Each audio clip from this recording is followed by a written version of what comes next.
¿Y si tu película favorita de Disney no existiera? O más bien, ¿y si existiera otra versión completamente diferente? Esa es la pregunta que nos hacemos hoy mientras nos sumergimos en algunas historias alternativas de Disney de algunas de sus franquicias más queridas. Desde la vengativa Reina de las Nieves en Frozen hasta el tono completamente distinto para Monsters Inc. Estas películas solo existirán en papel o tal vez en una realidad alternativa.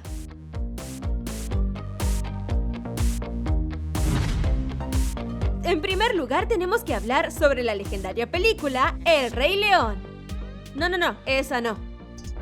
Esa está mejor. Lanzada en 1993, esta película se ubica como una de las mejores del estudio, pero casi termina siendo diferente gracias a una parte muy distinta de la historia que se incluyó en el guión original. Como todos recordamos, gracias a nuestro trauma de la infancia, Scar lanza a Mufasa a una estampida y asusta a Simba hasta el exilio. Pero esto no estaba en la versión original de la película. En cambio, prepárense para esto, Scar en realidad iba a adoptar a Simba y criarlo como su propio hijo. Básicamente, Scar iba a liquidar a Simba al mismo tiempo que Mufasa, pero lo encuentran con el cachorro en la boca y asumen, erróneamente, que había salvado al joven príncipe, así que quedaría obligado a hacerse cargo del pequeño, quien al crecer se convertiría en un adorable idiota, al igual que Ferris Bueller. De hecho, con este guión en mente, Disney había contratado a Matthew Broderick para canalizar a su Bueller interior en las escenas posteriores de la película, pero todo eso cambió a favor de una historia más heroica. Hablando de miembros malvados de la familia, hablemos de lo que pudo haber pasado en Frozen. Claramente, esto no habría sentado bien a los niños en sí, pero en el papel, esto habría sido una historia muy audaz para que Disney la contara. Puede que no lo sepas, pero Frozen está en realidad muy inspirada en el cuento de hadas La Reina de las Nieves, escrito por Hans Christian Andersen, el tipo que escribió el original de La Sirenita. Esta reina en realidad es un ser malvado, y Frozen iba a seguir esta inspiración cuando llegara el momento de contar su historia. Anna y Elsa no fueron escritas originalmente como hermanas, a pesar de ser una gran parte de la película. En cambio, Anna era una pobre campesina que buscaba a la Reina de las Nieves, la única persona que podía congelar su corazón roto. Elsa tenía experiencia en esto, ya que se lo hizo a sí misma cuando la dejaron plantada en el altar el día de su boda. Al final de la película, Anna y Elsa se habrían enfrentado a una batalla épica, pero tan pronto como se escribió Libre Soy, toda la película cambió para que la canción funcionara mejor con la película. Entonces, sí, más razones para culpar a esa maldita canción.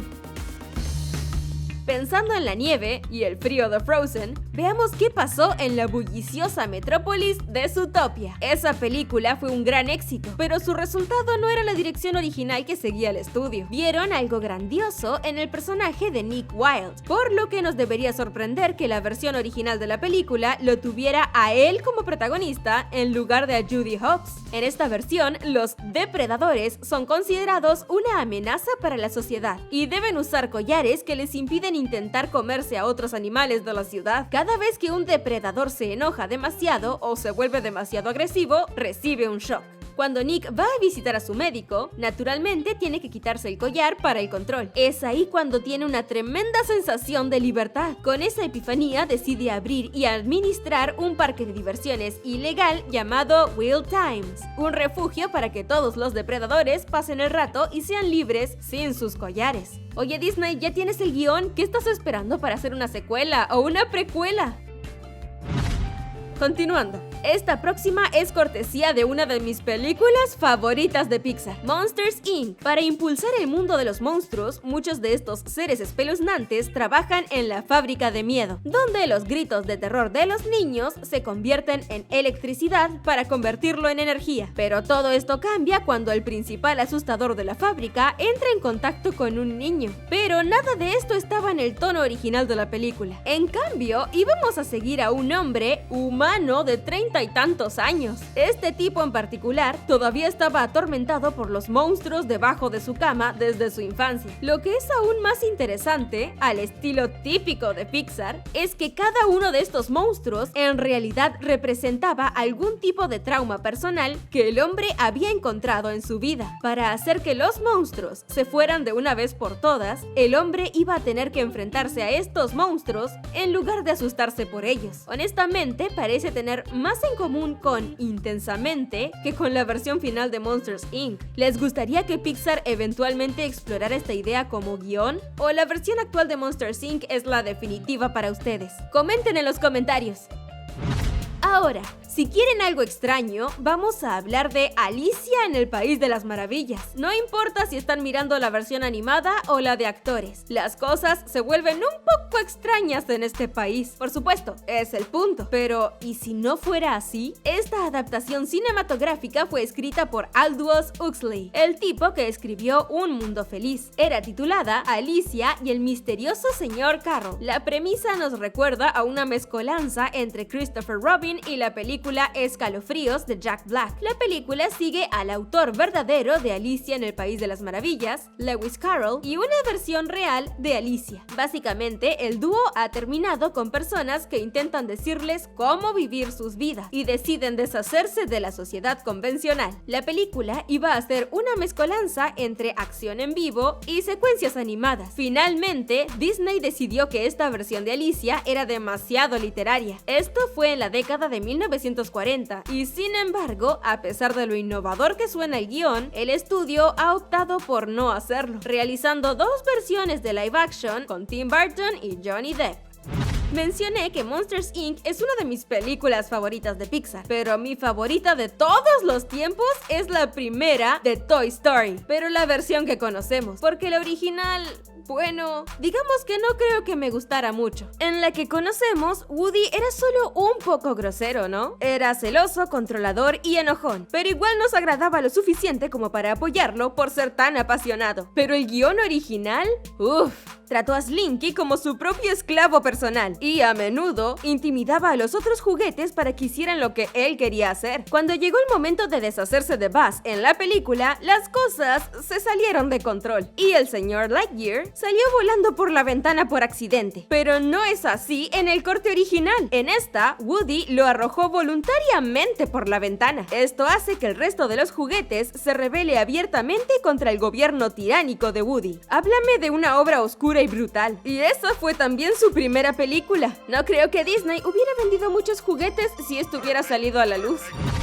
Ahora, ya mencioné Un Mundo Feliz, pero esta versión alternativa no habría sido así. Lo que la hizo tan grande fue su compromiso con la representación de la cultura escocesa. Por lo demás, la película está bien, pero había poca personalidad en los personajes y el mundo en sí. Eso sí, todo eso no estaba en la versión original. De hecho, incluso la ubicación iba a ser un lugar genérico y sin nombre. El guión lo describía como un país anónimo del norte de Europa, pero nunca comprometido con ninguna parte de la cultura que definiera el mundo. Así que probablemente hubiera tenido castillos y espadas, pero habría sido mucho más ameno. No solo eso, sino que el guión original en realidad tenía una subtrama romántica para Mérida con el joven MacGuffin. Parte del encanto de Valiente es que no se basaba en tropos románticos establecidos en, bueno, todas las películas de princesas de Disney. Así que, si Valiente hubiera salido sin identidad y hubiera tenido que pasar por el romance también, no creemos que la película hubiera resonado tan bien en el público como lo hizo. Ralph el Demoledor fue un gran éxito. Parte de lo que hizo que esa película fuera tan encantadora y divertida fue la plétora de referencias de la cultura pop esparcidas por todo su mundo, desde Nintendo hasta Street Fighter y Metal Gear Solid, entre docenas de otros. Siempre había algo que encontrar, pero una referencia indirecta a uno de los juegos más importantes de la historia se eliminó por completo. Después de que Ralph destroza el kart de carreras de Vanellope, huye de Sugar Rush y busca un lugar donde pueda distraerse de todos los dolores del mundo. Allí se encuentra en un cuarto mundo llamado Extreme Easy Living 2. El director, Rich Moore, comparó la ubicación con el popular juego Los Sims, con un toque de los minijuegos sociales de GTA. Ralph, esencialmente, ahogaría sus penas en felicidad superficial con extraños y bebidas, que asumiremos que es cerveza. Dando que este es un mundo entero, Ralph probablemente habría pasado más de unos segundos ahí, pero las escenas desviaron todo el ritmo de la película e hicieron que la trama se sintiera más complicada, por lo que se descartó por completo y Ralph simplemente regresó a Tappers. Conocemos esta película como un recuerdo de Rapunzel, un cabello largo y una torre, pero también presentaron nuevos elementos de la historia, canciones y personajes memorables. Pero este no siempre fue el caso. La idea original tenía a nuestra heroína principal viviendo en la actual ciudad de San Francisco. A pesar de estar en la realidad moderna, trivial y sin magia, ella se transporta a la tierra de los cuentos de hadas y se convierte en Rapunzel. Se desconoce cómo llegó allí, pero esencialmente se la llevaron lejos. Muy lejos. En pocas palabras, es básicamente encantada, pero al revés. Ahora, creemos que hay algo aquí que podría ser interesante en el futuro. Tal vez no Rapunzel, ya que eso podría volverse repetitivo de alguna manera. Pero ver a una heroína moderna, tal vez obsesionada con la tecnología, sumergirse en un cuento de hadas y enfrentar desafíos sociales de la época sería una historia interesante de Disney para contar. También había otra versión de Enredados en proceso llamada Rapunzel Desenfrenada, que el director de ese proyecto comparó con Shrek. Por último, pero no menos importante, terminemos con lo alucinante que fue Toy Story 3. En el corte que conocemos, Andy se dirige a la universidad y opta por llevarse a Woody con él. El resto de los juguetes iba a estar escondido en el ático, pero fueron donados accidentalmente a la guardería, que es donde se desarrolla la mayor parte de la trama. Pero en este corte, los juguetes se quedaron en el ático oscuro y polvoriento, pero no el ático de Andy, sino el de su abuela. Aquí habrían encontrado un montón de juguetes sin usar, olvidados y espeluznantes, y un gnomo de jardín enojado. Además de eso, los juguetes tienen que resolver algún tipo de misterio al estilo Entre navajas y secretos. Esta idea provino de Circle 7 Animation, la compañía que hizo todas esas secuelas directas para formato doméstico de Disney, lo que significa que inicialmente querían que fuera barata y rápida. La historia de la guardería ofreció muchos momentos memorables, mientras que la trama del ático se siente como un especial de televisión. Sin embargo, si quisieran convertirlo en uno, yo lo vería. Y esas son algunas de las mejores, o más extrañas, historias alternativas de Disney que nunca se contaron. ¿Cuál de estas creen que tiene potencial? ¿Y creen que alguna de ellas podría haber sido mejor que las versiones finales? Díganos en los comentarios y asegúrense de presionar el botón de suscripción para ver el último video de Película. Gracias por ver.